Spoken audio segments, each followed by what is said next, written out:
समय यमराज ने अपने गणों से कहा कि हे गणों, एक बालक की आज अवधि पूरी हो रही है, जाओ उसको लेकर आओ। यमदूत पहुंचे, ढूंढते ढूंढते मिल गया है। इसके प्राण लेने के लिए यमदूत जब इसके नजदीक पहुंचे तो अनवरत नमः शिवाय का जप कर रहा है। उन यमदूतों को यूं लगा कि आग का अंगारा हो, हम जल जाएंगे, कोई जलती हुई ज्वाला है, हम जल जाएंगे। बहुत प्रयास किया लेकिन इस बालक के समीप न पहुंच सके और भाग कर सीधा यमराज के पास ये कहा, प्रभु मेरे बस की बात नहीं है उसको लाना। यमराज ने कहा, विधि का विधान खंडित हो रहा है, जल्दी लाओ। कहा, मैं नहीं जा पाऊंगा। यमराज ने कहा, हमें को जाना पड़ेगा। भैंसे पर चढ़ लिए यमराज और पहुंच गए यम। अपना काल पास छोड़ दिया ईश्वर, इसका प्राण अवरुद्ध हो गया। जिन कंठ से ओम नमः शिवाय का जप कर रहा था उससे आह निकल रही है, लेकिन फिर भी नमः शिवाय का जप नहीं बंद कर रहा, चला रहा है दिल। आंखों से आंसू झरने लगा, शरीर में भाई यमराज ने जब काल की फांसी शरीर पर डाल दी तो असहाय पीड़ा। मैंने प्रथम दिन बताया है कि जन्मत मरत दुस्सह दुख होई। जन्म लेने के समय और मृत्यु के समय अपार कष्ट होता है, जो सहा ना जाए उसे दुस्सह कष्ट कहते हैं। लेकिन उस दर्द ने भी ये नमः शिवाय कह रहा है, मेरी भोले बाबा से रहा ना गया, भोले से रहा ना गया। उसी शिवलिंग से बाबा प्रकट हो गए, प्रलयंकर बन के प्रकट हुए और यमराज को ऐसी ठोकर मारी कि यमराज 1 योजन के आगे भैंसे सहित जाकर गिर गए। मूर्छा आ गई यमराज को। किसी और बाबा त्रिशूल उठा दी कि आज मैं यमराज की सत्ता को ही समाप्त कर दूंगा, कोई यमराज के यहां जाएगा ही नहीं। भोले भोले बाबा की ऐसे हैं हमारे भोले बाबा। यमराज किसी तरह उठ करके आए, रोते बिलखते हाथ जोड़ करके, प्रभु। बाबा ने कहा, बात मत करो, तुम्हें जला के आज भस्म कर दूंगा। यमराज ने कहा, प्रभु पहले मेरी गलती आप ठहरा दो, मेरा कसूर क्या है, फिर आप जो चाहो वो करो, क्योंकि आप मेरे स्वामी हो। भोले बाबा ने कहा कि तुम्हारा कसूर, तुम्हारा अपराध इतना है कि हमारे नाम का अनवरत जप कर रहे मेरे भक्त को तुमने उसके प्राण लेने की इच्छा कैसे प्रकट की। यमराज ने कहा, प्रभु इसकी उम्र पूरी हो गई है, आपने ही मुझे यमराज बनाया है, यमराज का पद मुझे आपने ही दिया है। प्रभु ये ड्यूटी हमें आप ही ने दी है कि जिसकी अवधि पूरी हो जाए उसे लेकर के आओ, उसी कर्मों के हिसाब से सजा दो। अच्छा कर्म किया है तो धर्मराज बन जाओ और बुरा कर्म किया तो यमराज बन जाओ। धर्मराज यमराज अलग अलग नहीं, उन्हीं का नाम धर्मराज है, उन्हीं का यमराज है।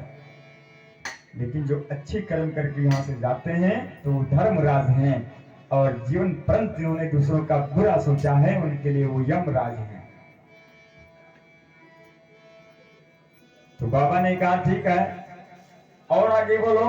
तो यमराज ने कहा, प्रभु अगर ड्यूटी ना करें तो दंड दो मुझे कि तुम ड्यूटी क्यों नहीं किए, और आज ड्यूटी कर रहा हूं तो भी दंड देते हो, आपका फैसला कैसा है। बाबा ने कहा, ठीक कहते हो। कितनी इसकी उम्र है। कहा 16 साल। पूरी हो गई। कहा देखो बाबा पूरी हो रही है। बाबा ने कहा, ये बताओ, ठीक है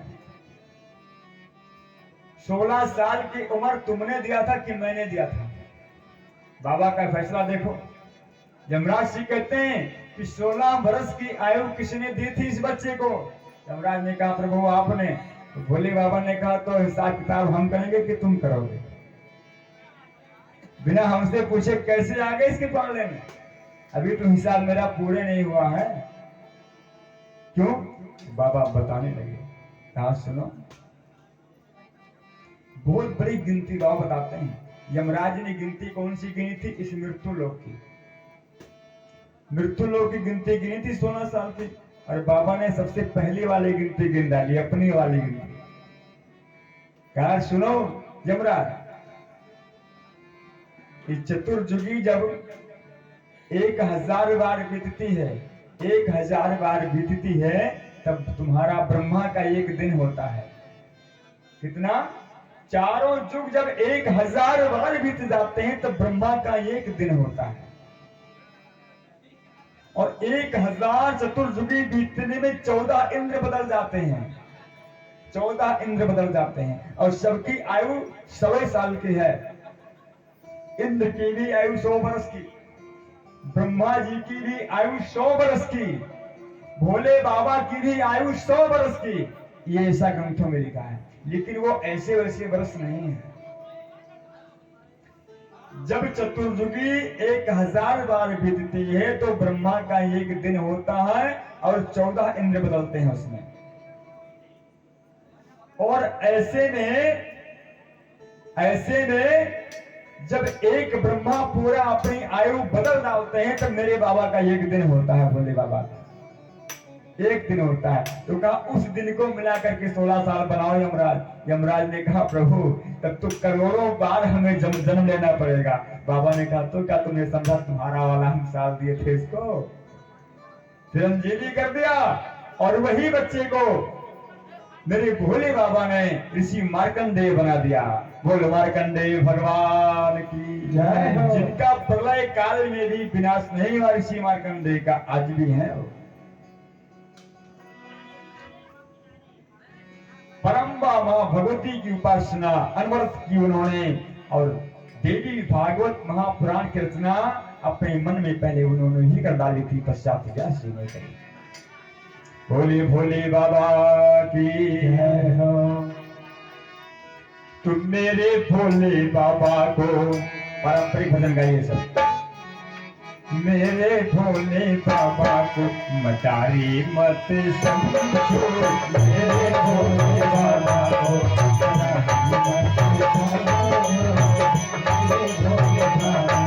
मटारी मत समझो, मेरे भोले बाबा को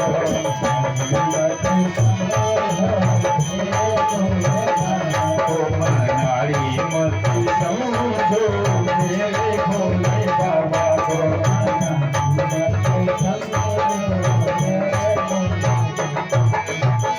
मेरे भोले बाबा जी के हाथों में डमरू, मेरे भोले बाबा जी के हाथों में डमरू, मेरे भोले बाबा जी के हाथों में डमरू, मेरे भोले बाबा जी के हाथों में डमरू।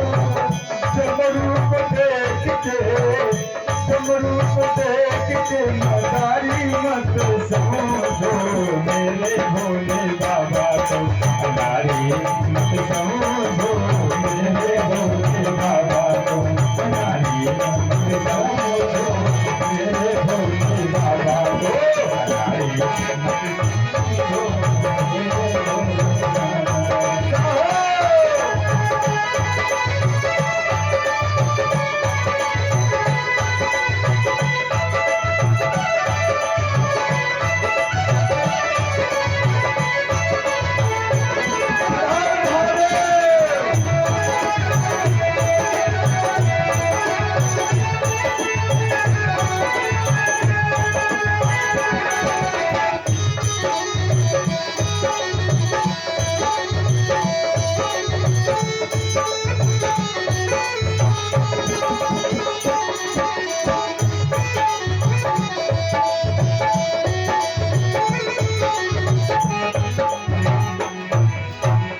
मेरे भोले बाबा जी के कांधे की झोली, मेरे भोले बाबा जी के कांधे की झोली, मेरे भोले बाबा जी के कांधे पे झोली, मेरे भोले बाबा जी के कांधे पे झोली, कांधे पे झोली उनके कांधे पे झोली,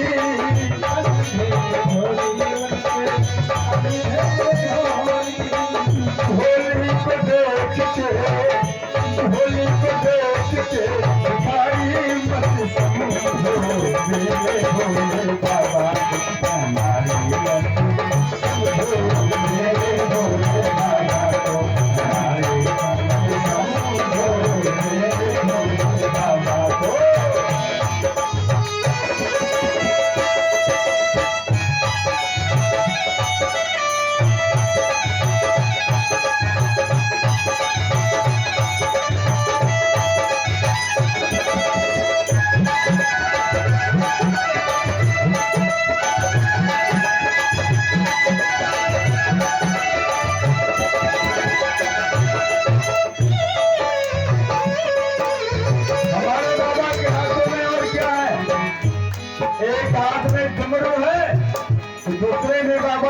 लिया है। मेरे भोले बाबा जी के हाथों में त्रिशूल, मेरे भोले बाबा जी के हाथों में त्रिशूल, मेरे भोले बाबा जी के हाथों में त्रिशूल, मेरे भोले बाबा जी के हाथों में त्रिशूल। त्रिशूल देख के, त्रिशूल देख के भिखारी मत समझो, मेरे भोले बाबा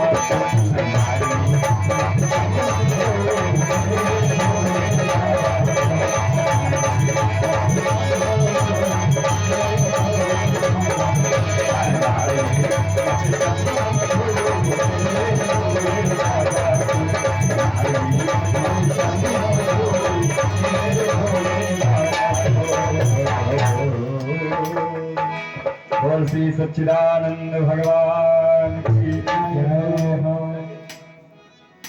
बोले श्री हनुमान जी महाराज की जय। ब्रह्मा गंगा मैया की जय।